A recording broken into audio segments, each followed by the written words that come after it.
सत्साहेब सत्साहेब सत्साहेब सत्साहेब। आप सभी भक्तजनों, प्रेमियों, साधु संतों को मेरा कोटि कोटि प्रणाम। जय सतगुरु साई अरुण जी महाराज को कोटि कोटि प्रणाम। सतगुरु कबीर साहिब जी को कोटि कोटि प्रणाम। सतगुरु रविदास जी महाराज को कोटि कोटि प्रणाम। सतगुरु नानक साहिब को कोटि कोटि प्रणाम और सतगुरु बाबा रामदेव गोसाई रुणीचे वाले को मेरा कोटि कोटि प्रणाम। आप सभी मानव जाति को मेरा कोटि कोटि प्रणाम। जय भारत, वंदे मातरम, जय पृथ्वी माता। तो भक्तजनों, प्रेमियों, साधु संतों, हे मानव जाति, आप को मैं एक इस वीडियो में बहुत ही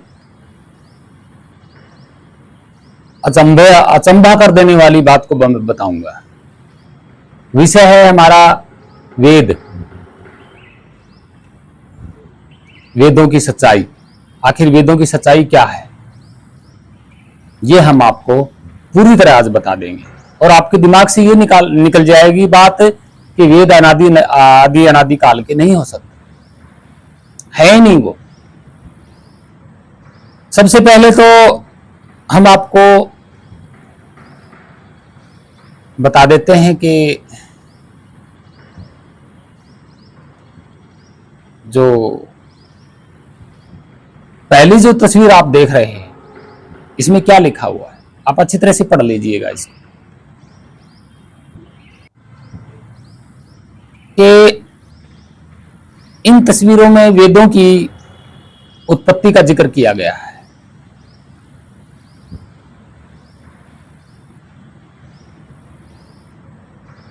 ये तस्वीर जितने भी हैं, आप पढ़ के अच्छी तरह से देख लीजिएगा।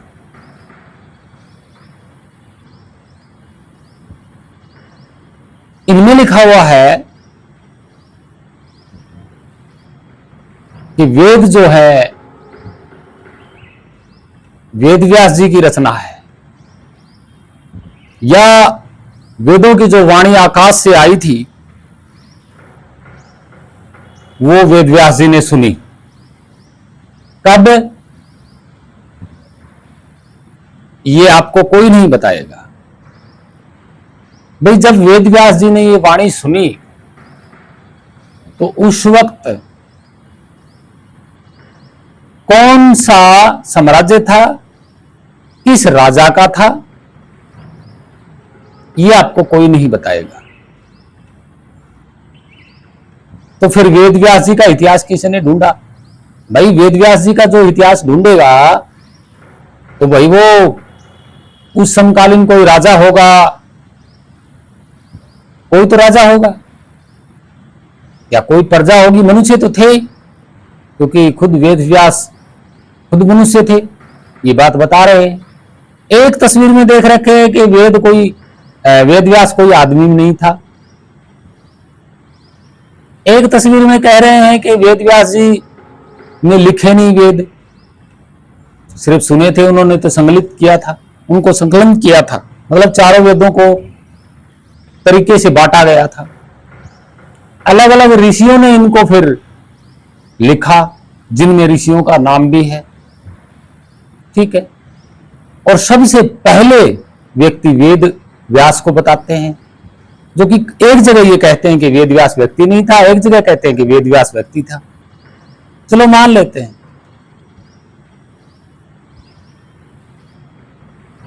अब वशिष्ठ गुरु की बात आती है, और 1,00,000 वर्ष पहले, नहीं, 1,96,000 वर्ष पहले वेद लिखे गए। उसके बीच में कौन सा काल आया? उसके बाद रामायण काल आया। तो रामायण काल में कौन थे? गुरु वशिष्ठ। तो वेदों को कितने साल बीतने के बाद रामायण हुई, ये कोई नहीं बताएगा। भी 1,00,000 वर्ष बाद में रामायण हुई है वेदों के, या 96,000 वर्ष वेदों के बाद रामायण हुई है, तो ये क्या बताते हैं? वशिष्ठ गुरु थे, और दशरथ के भी गुरु थे, राम लक्ष्मण के भी गुरु थे। कौन? वशिष्ठ। और वशिष्ठ ने भी जो है वेद लिखे।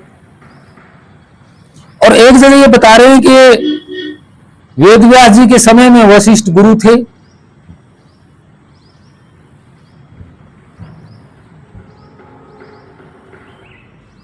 और ये बता रहे हैं कि महाभारत काल में भी वेद व्यास थे और गुरु वशिष्ठ भी थे, और रामायण काल में गुरु वशिष्ठ था, और 1,96,000 वर्ष पहले भी वेद व्यास थे। इतनी लंबी उम्र किसकी हो गई भाई, बताइए जरा। तो क्या आप कह सकते हैं कि वेद व्यास इतने सालों तक जिंदे रहे, जिन्होंने महाभारत भी लिख दी, गीता भी लिख दी, और वेदों को सुनता आ रहा है? वेदों को तो लिखा ही नहीं, ये बता रहे हैं खुद कि वेदों को लिखा नहीं।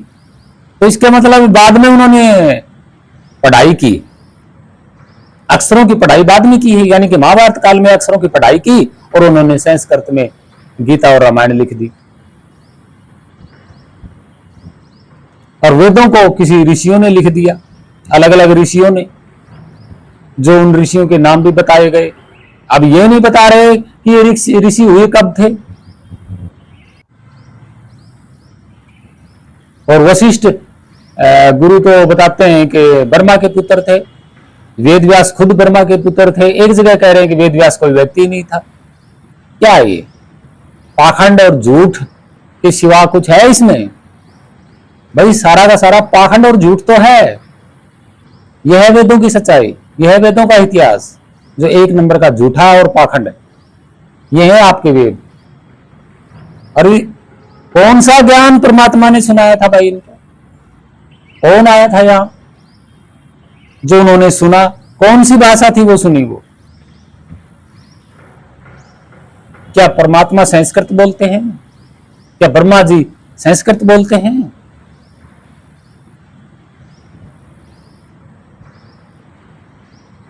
लेकिन इन पाखंडियों ने, अज्ञानियों ने भारत मूल निवासियों को कैसे मूर्ख बनाया कि सम्राट अशोक की लिपि को तो इन्होंने ब्रह्म की लिपि बता दिया।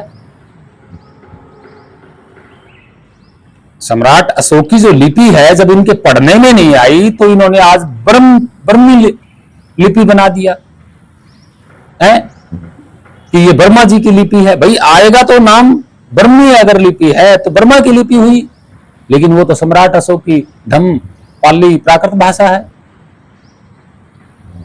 वो तो मगही भाषा है, मगध भाषा है। वो तो चंद्रगुप्त मौर्य के शासनकाल में मगध भाषा बोली जाती थी, मगही बोलते थे उसको।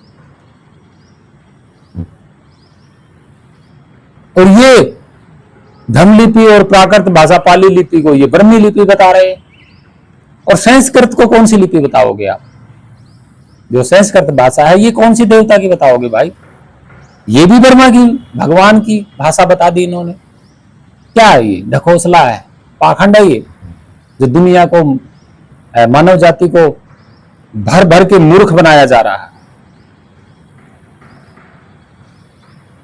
भाई हिंदी के अक्षरों से ही संस्कृत लिखी जाती है, और जो हिंदी के अक्षर हैं वो देवनागरी लिपि के हैं, जो नागवंशों ने वो लिपि तैयार की है। नागवंशों की आने वाले आगे से आगे जो वंशज थे, उन्होंने अपने अनुसार पाली प्राकृत को या अन्य भाषाओं को पढ़ पढ़ के उन्होंने लिपि का आकार दिया।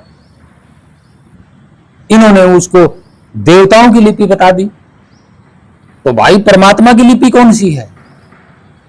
परमात्मा की लिपि संस्कृत कैसे हो गई भाई? लिपि तो हिंदी वाली चल रही है इसमें, संस्कृत में तो लिखने में।